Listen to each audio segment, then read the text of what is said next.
Bonsoir, mon amour. C'est jeudi d'asseoir. Thirsty Thursday. It's our romance angel oracle reading. See if anything's happening in our love lives, huh? See what's good and if we can get some and where we can get it.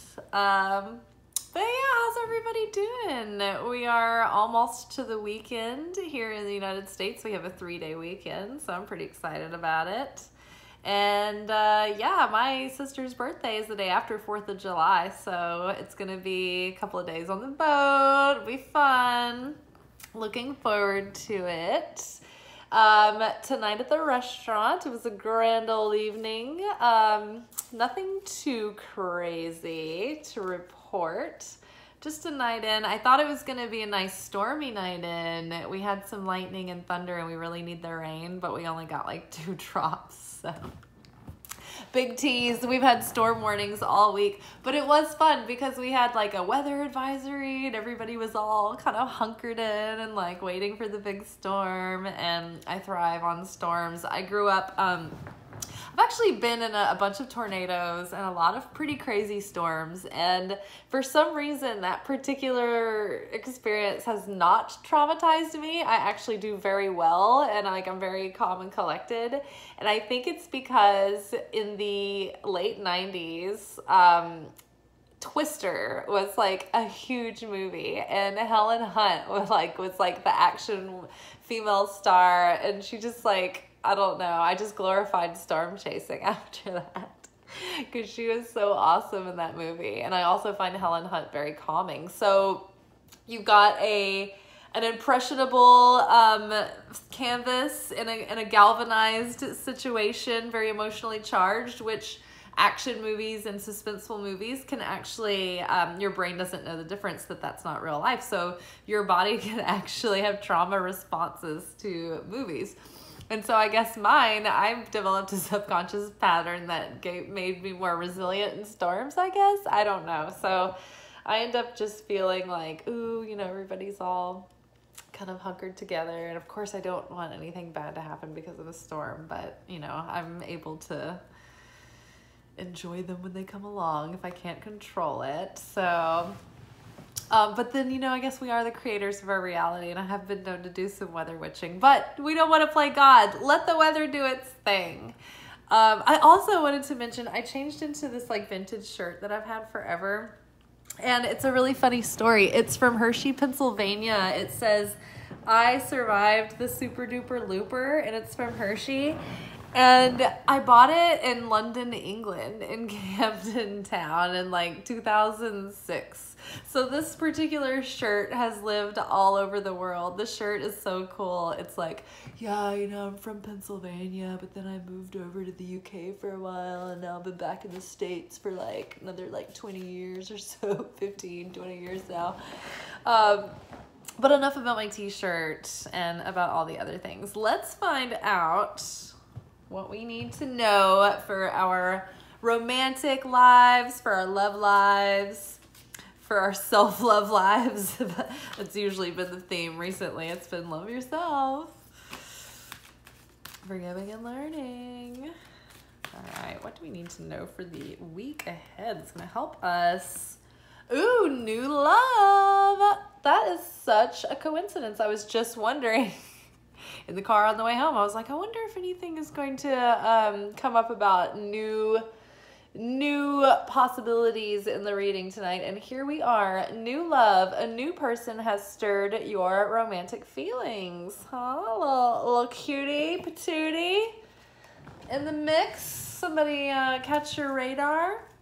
You know, maybe you should flirt with them a little bit.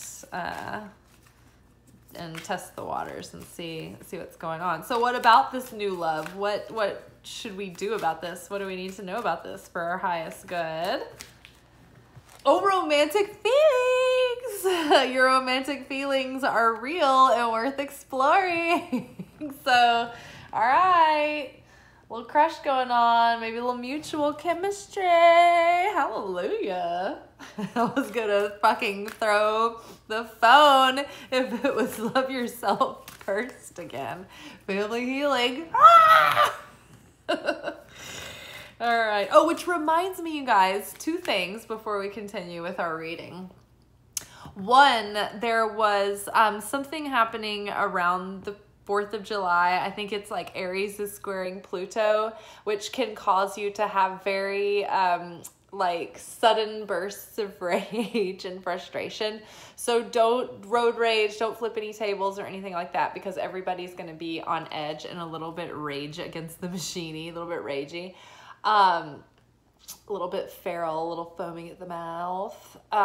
So try to be as calm as you can and try to just be ready for, you know, friction, possibly a little turbulence. The other thing that was so interesting is, so I've been so busy the last few days. I think the whole world has been busy. Everything has been like off just a little bit. And so I had just gotten to watch the new moon lecture that the Kabbalah Center does every new moon. I'm a member of their community. And so I was watching the new moon lecture, and Monica and Michael, the Rav and his wife, were mentioning that so before Abraham, which Abraham is like the guy like super far back in the Old Testament that started Judaism and like gave birth to the nation of Israel, the Jewish people. Before he left his father's house, and which means he left his father's beliefs and organized the religious faith. The faith at the time believed that their God had been killed by some situation, but they didn't go into the backstory. They were just saying that because this faith thought that their God had been killed, every year during the Cancer new moon, or the month of Cancer, which that we just did the new moon 2 days ago, so you can go back and watch that workshop. During the month of Cancer, which the new moon energy influences the whole month, right? It's like kind of the flavor of the challenges and the gifts of the month, right? So the people would mourn during the month of Cancer, and they would cry. So the challenge, the spiritual challenge of Cancer is like, if you're looking for more joy and, you know, playfulness and laughter and all of that, you will probably have to overcome the tendency to be sad and weepy and emotional and sensitive this month, just like Cancer, the Cancer sign. And so it makes so much sense to me, because the more I have these like random like bouts of quick little bouts of weeps, no joke, I've just been like randomly through the day, I've been like, you know, blow my nose, and then I'm like over it, you know. It's just like, you just have to let it pass, and it's like digesting, and it's like you're offloading all of this like stuff from your hard drive, right? And we're really cleaning out, and it's really like lightening us up. And like literally, like I feel lighter, but also like my emotions feel lighter every time. And so if you find that that's happening to you, don't panic. Everything's fine. It's all is in order. All appears to be in order. But that's like that's on the agenda for the month. That's the assignment for the month anyway. So very it could have a tendency to be very emotional this month. Try not to wallow in it. Try to allow it to process, but don't hold on, right? Let go, release, peace and release, right? Cleansing out so that we can move forward like a new person, right?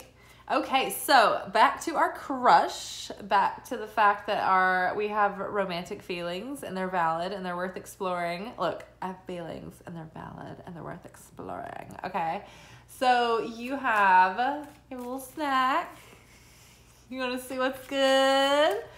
What else? What should we be aware of when it comes to this exploring our romantic feelings?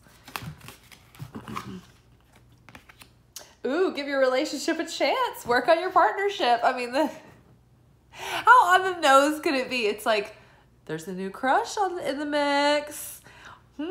Feelings are valid, worth exploring. Maybe somebody likes you back.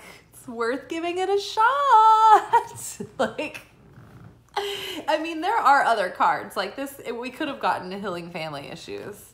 We could have gotten like maybe we will get getting to know each other. We could have gotten red flags, but we haven't so far. Okay. All right, angels. Little Cupid dupes.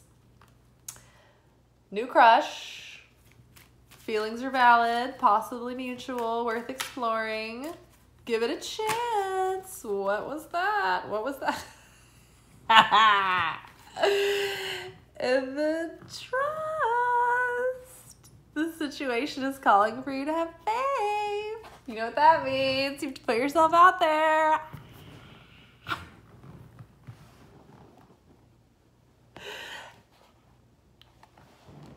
So terrifying. Actually, it's not. I can really take a hit. You know what I'm saying? If somebody's like, ugh, I'm like, fuck it. Somebody else will take it. All right, you guys, let's review. We have new love. Ooh, somebody's cute. Romantic feelings. Your feelings are valid and worth exploring. Maybe throw some hints out to this person.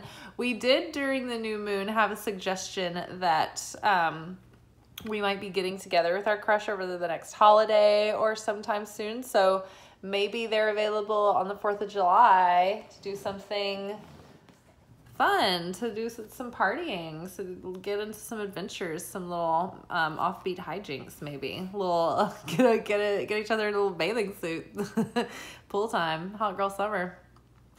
Give this relationship a chance. The partnership is worth working on, so maybe something can blossom. And just trust. Basically, trust equals let go, let the situation unfold naturally. Don't try to push it. Don't try to make anything happen. Just put it out there, lighthearted, see how it goes. Let the chips fall where they may, and then go on with your business, right? Don't try to micromanage the situation. Don't try to push or force. Just trust that if it's gonna be something worth exploring, it'll sort of fall into place. So yeah, flirt, have fun, put the interest out, and you know, see what happens, put the feelers out, but don't overdo it. All right, calm down. Thirsty Thursdays, we so thirsty. All right, I'm excited, you guys. Good luck out there. Whew. See what happens. See if sparks are flying. See if we can get some real fireworks setting off this next few days. All right?